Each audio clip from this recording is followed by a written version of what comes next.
guys, and welcome back. Welcome to the USSR in January of 1937.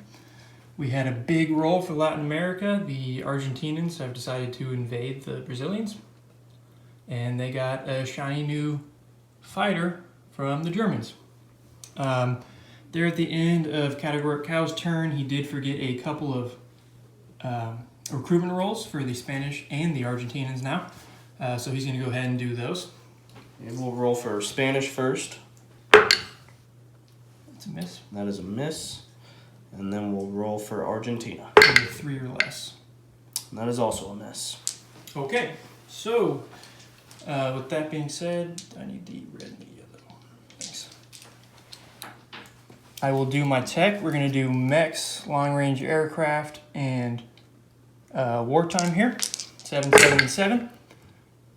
And we got 1. Can you see the red one? No, you can't. That's a 6 down there. So we got mechs, and that is it. So the Soviets are now 1 for 6. So somebody calculate the odds on that. What is 2 to the 5th? 1 over 2 to the 5th.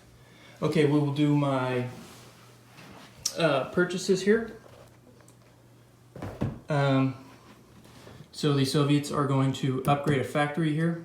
We're going to lend lease a mountain infantry to the Spanish, and the CCP will be buying a mountain infantry as well. So the Soviets are also going to spend $1 to try to influence Brazil. Now I know they're a controlled minor of the U.S. now. I'm not sure. It doesn't say anywhere in the Latin America expansion that I can't, so I'm not sure if it says it's somewhere in the real rulebook. So. Let me know in the comments, guys. I'm going to say I'm rolling for Brazil, but if you guys decide that it's not cool, then I'm going to go ahead and declare it for Chile.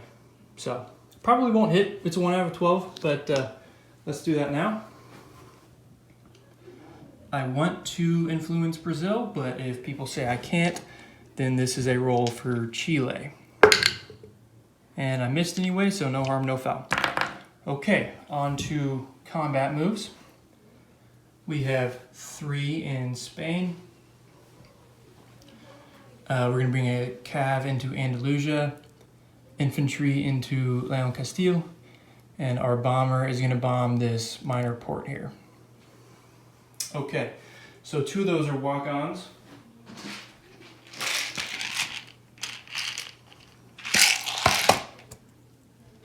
And we'll just go ahead and resolve those. Oops. Excellent. And then that other one is a medium bomber, and he will get an anti-aircraft shot at a 3. And I will get 1 roll at a 6. 2 damage, that's okay, that's all I need. And he will barely miss with a 4. Okay. So we will get 2 damage onto that minor port, which is big for me because it means that the Italians won't be able to lend lease to the Spanish.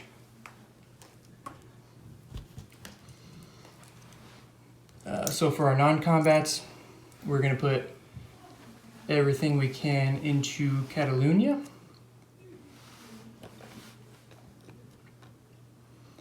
We've still got this militia here. We've got an infantry in Leon Castile. And we've got, oh gosh, guys, I'm way off. That was a horrible spot. I'm sorry. So we've got a mountain infantry in Catalonia, 2 infantry, fighter, medium bomber, and a militia.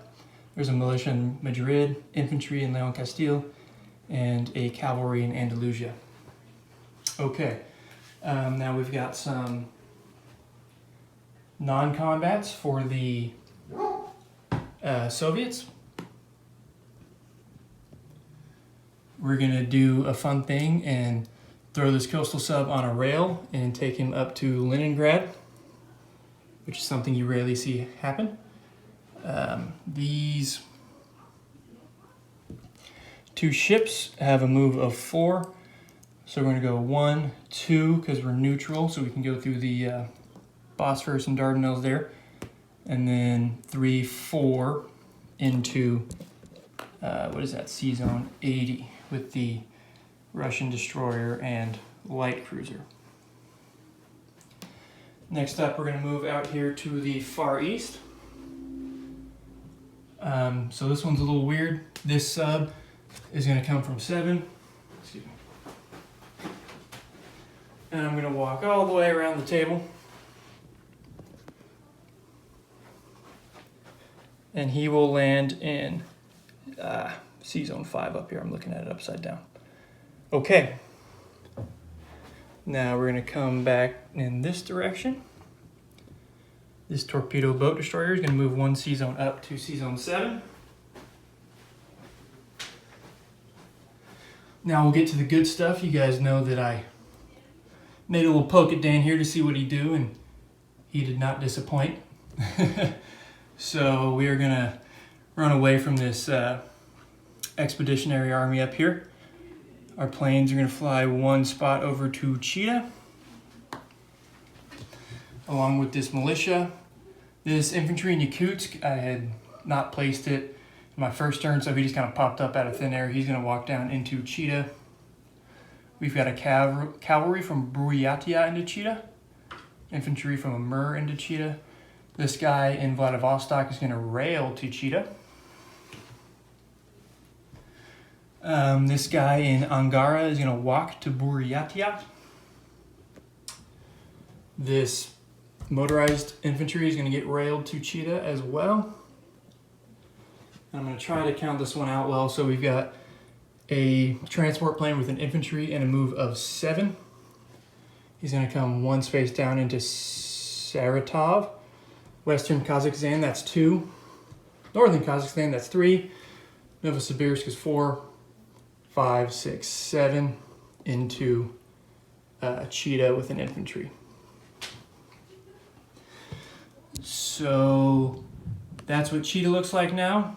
We are safe from the Japanese aggression on the other side of northern Manchuria now. And that is it for my combat moves, I believe. Let me check my book.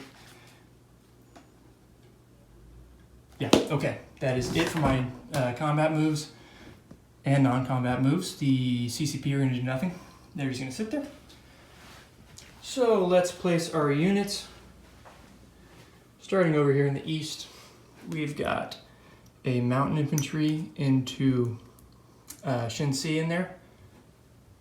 We are going to lend-lease a mountain infantry to Barcelona. And hopefully they'll put up a fierce resistance in there. I'll stack that up in a second. And finally, we've got a major factory upgrade going into Stalingrad so we can get that nice 4th tech roll that I'm gonna miss every turn. Okay, one last thing, guys. Mind the hound dog bark in the background. We've got a CCP. I guess I did it again. I should have done his alignment roll at the beginning of the turn. But we'll do it now. I'm going to do the Northeastern Warlords again, the Peking guys. Need a 1. That's close. And now we'll do the recruitment roll, which is also a 1. Okay. And finally, we'll get the Spanish roll, which I now have 1, 2, 3, 4, 5 land zones in Spain. So I need a 5 or less on this one. And miss with an 11. Okay. Now all that's left to do is collect income. We spent all that we had. So the CCP will get 2 back, and the Soviets will get 8 for the next turn. All right, guys, tune in for Madman Dan with Japan, and I will see you soon.